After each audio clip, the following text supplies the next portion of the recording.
सोचिए जरा, एक ऐसा समय जब पूरी पृथ्वी पर भगवान का नाम लेना अपराध बन गया था, जब मंदिरों के द्वार बंद कर दिए गए थे, जब भजन करने वालों को जीवित जला दिया जाता था, जब एक अत्याचारी राजा स्वयं को भगवान घोषित कर चुका था और उसी अत्याचारी राजा के महल में जन्म लेने वाला एक छोटा सा बालक सबके सामने निर्भय होकर कहता था, मेरे भगवान तो विष्णु हैं, मेरे रक्षक तो विष्णु हैं, मेरे स्वामी तो विष्णु हैं।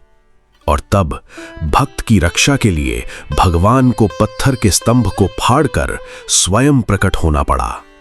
ये कथा है भक्ति की अंतिम सीमा की और अहंकार के विनाश की। ये कथा है भगवान श्री नरसिंह अवतार की।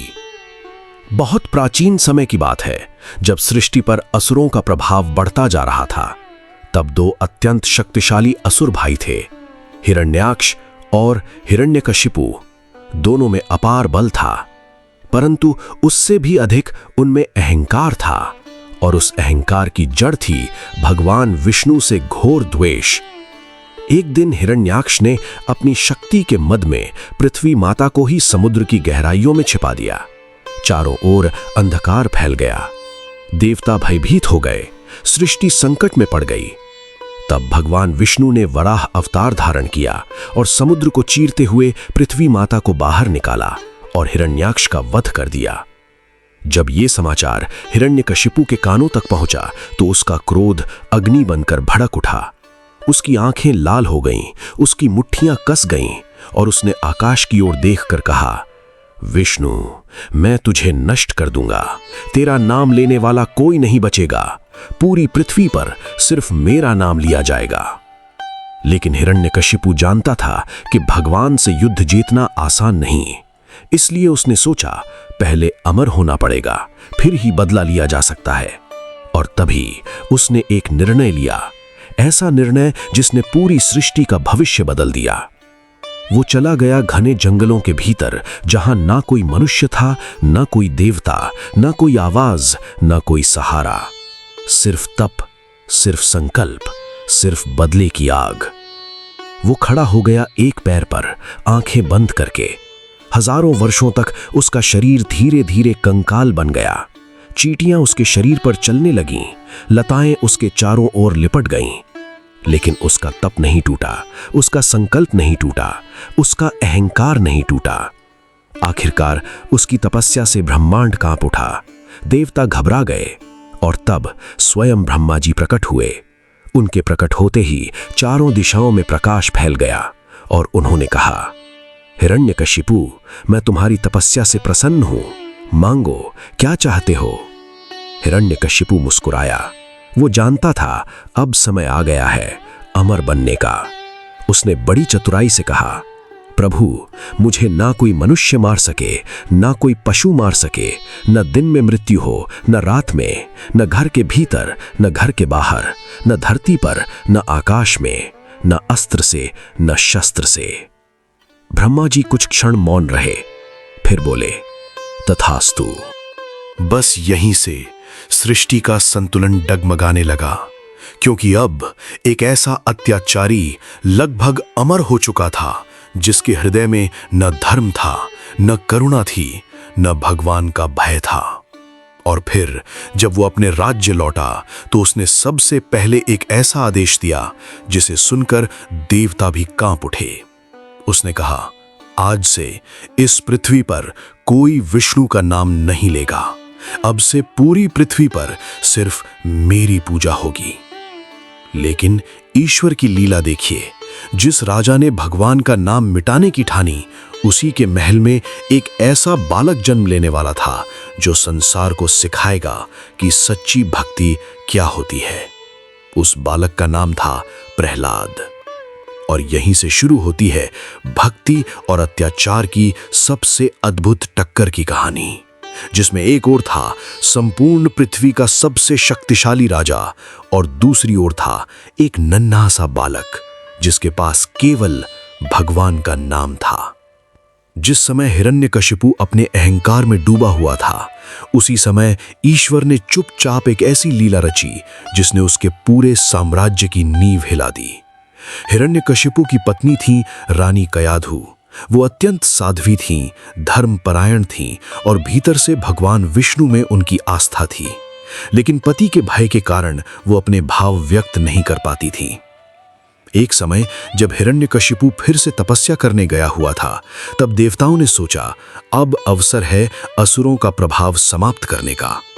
इंद्रदेव कयाधु को बंदी बनाकर ले जाने लगे, क्योंकि उन्हें पता था कि उसके गर्भ में एक असुर का पुत्र पल रहा है। तभी मार्ग में देवर्षि नारद प्रकट हुए। उनकी वीणा से हर दिशा में भगवान का नाम गूंज रहा था। उन्होंने इंद्र को रोकते हुए कहा, इंद्र, जिस बालक को तुम असुर समझ रहे हो वो कोई साधारण बालक नहीं है, वो तो भगवान का महान भक्त बनने वाला है, उसे मत ले जाओ। इंद्र आश्चर्य में पड़ गए।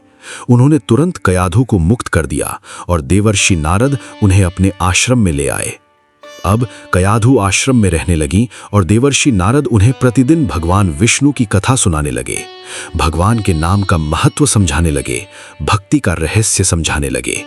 लेकिन ये कथा सिर्फ कयाधु ही नहीं सुन रही थी, उनके गर्भ में पल रहा वो छोटा सा बालक भी सब कुछ सुन रहा था, सब कुछ समझ रहा था और उसी समय उसके हृदय में भगवान विष्णु के प्रति अटूट प्रेम जाग चुका था। समय बीता और एक दिन उस दिव्य बालक का जन्म हुआ। उसका नाम रखा गया प्रहलाद। जन्म से ही प्रहलाद का स्वभाव अलग था। वो रोता नहीं था, वो क्रोधित नहीं होता था, वो हमेशा शांत रहता था और सबसे आश्चर्य की बात, वो हमेशा भगवान का नाम जपता रहता था। जब हिरण्यकशिपु तपस्या से वापस लौटा और उसने अपने पुत्र को देखा तो वो बहुत प्रसन्न हुआ। उसे लगा ये मेरा उत्तराधिकारी बनेगा, मेरी शक्ति को आगे बढ़ाएगा। लेकिन धीरे धीरे उसे एक अजीब बात महसूस होने लगी। उसका पुत्र उसका नाम नहीं लेता था, वो उसकी प्रशंसा नहीं करता था, बल्कि हर समय सिर्फ एक ही नाम लेता था, विष्णु विष्णु विष्णु। एक दिन हिरण्यकशिपु ने प्रहलाद को अपने पास बुलाया, उसे अपनी गोद में बिठाया और बड़े प्रेम से पूछा, बेटा, तुमने सबसे अच्छी शिक्षा क्या सीखी है? प्रहलाद मुस्कुराया। उसकी आंखों में अद्भुत तेज था और उसने कहा, पिताश्री, सबसे श्रेष्ठ शिक्षा यह है कि मनुष्य को भगवान विष्णु की भक्ति करनी चाहिए। बस इतना सुनते ही हिरण्यकशिपु का चेहरा बदल गया। उसकी आंखों में क्रोध की अग्नि जल उठी। उसने सोचा, ये किसने सिखाया इसे? मेरे महल में मेरे ही पुत्र को मेरे शत्रु का नाम कौन सिखा रहा है?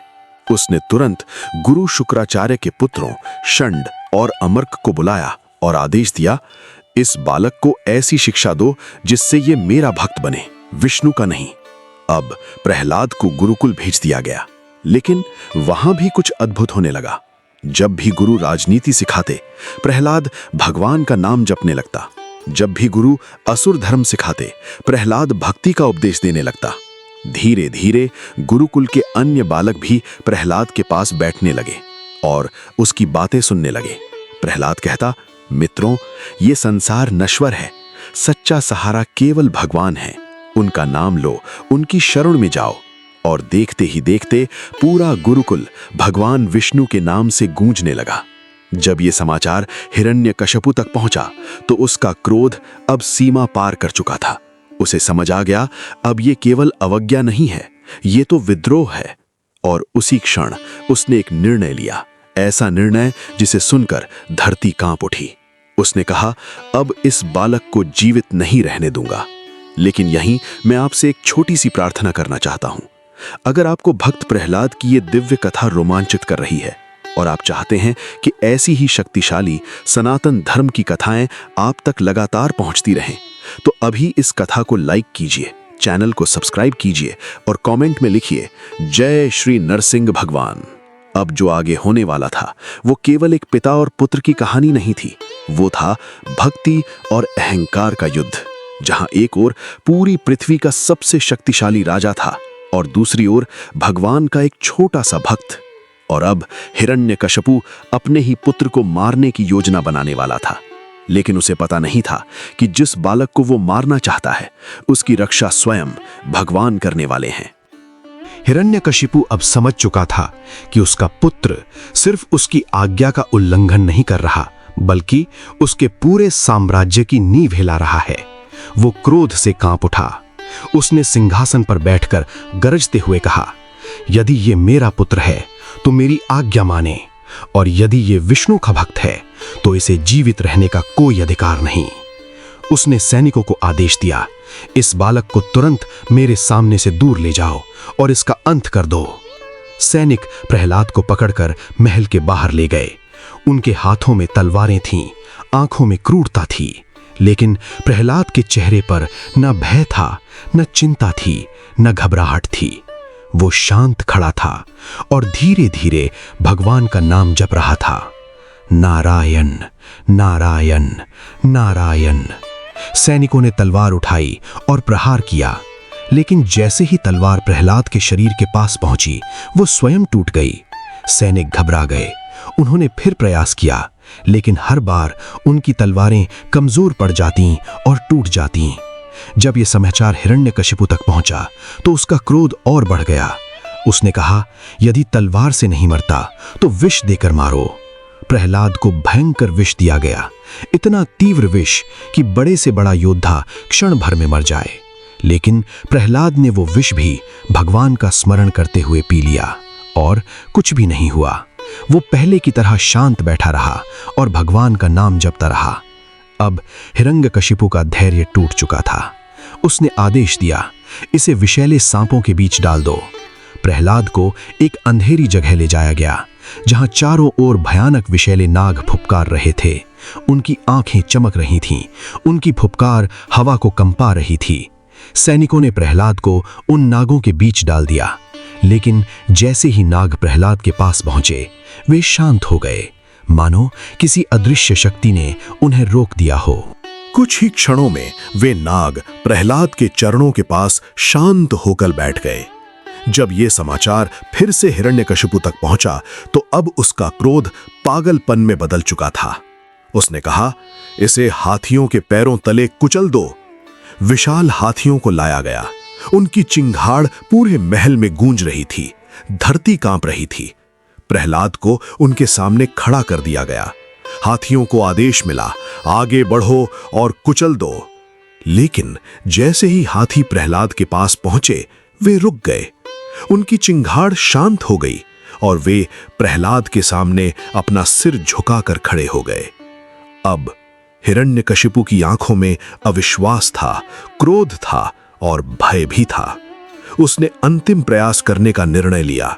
उसने कहा, इसे ऊंचे पर्वत से नीचे फेंक दो। सैनिक प्रहलाद को लेकर एक ऊंचे पर्वत की चोटी पर पहुंचे।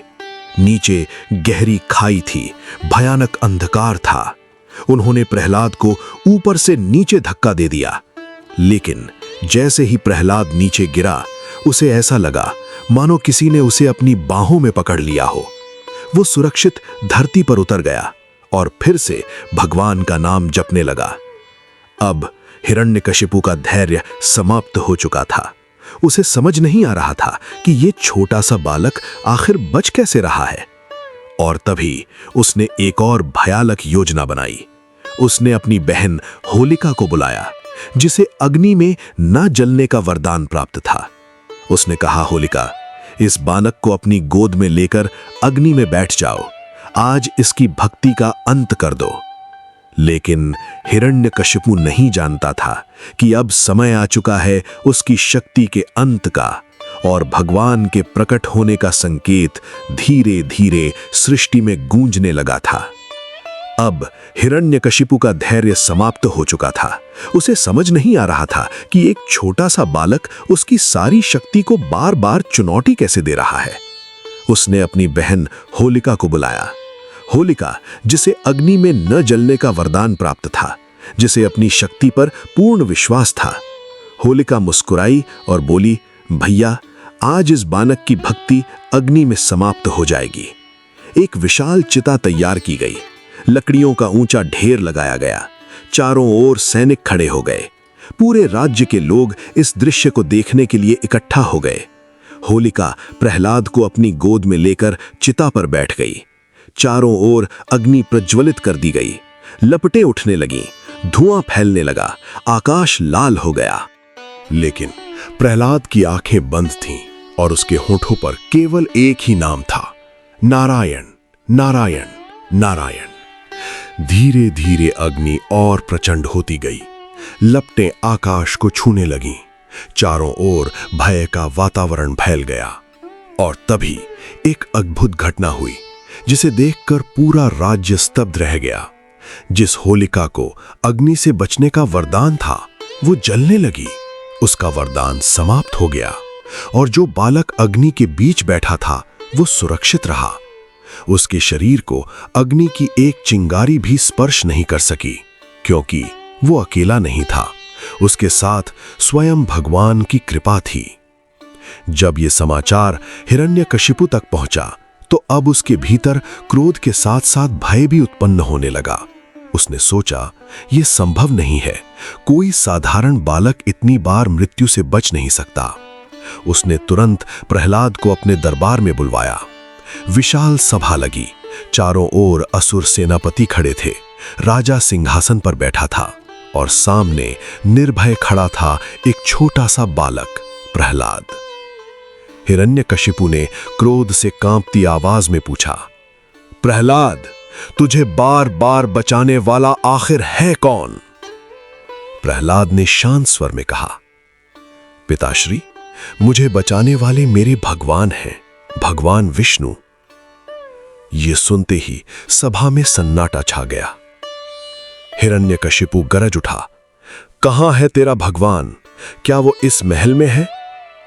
प्रहलाद ने कहा, हां, वो हर जगह है। हिरण्यकशिपु ने फिर पूछा, क्या वो इस स्तंभ में भी है? प्रहलाद मुस्कुराया और बोला, हां, वो इस स्तंभ में भी है। बस इतना सुनना था कि हिरण्यकशिपु क्रोध से सिंहासन से उठ खड़ा हुआ। उसकी आंखों में अहंकार की ज्वाला जल रही थी। वो तेज कदमों से उस विशाल स्तंभ की ओर बढ़ा और गरजते हुए बोला, आज देखता हूं तेरा भगवान इस स्तंभ से कैसे निकलता है। और फिर उसने पूरी शक्ति से स्तंभ पर प्रहार किया।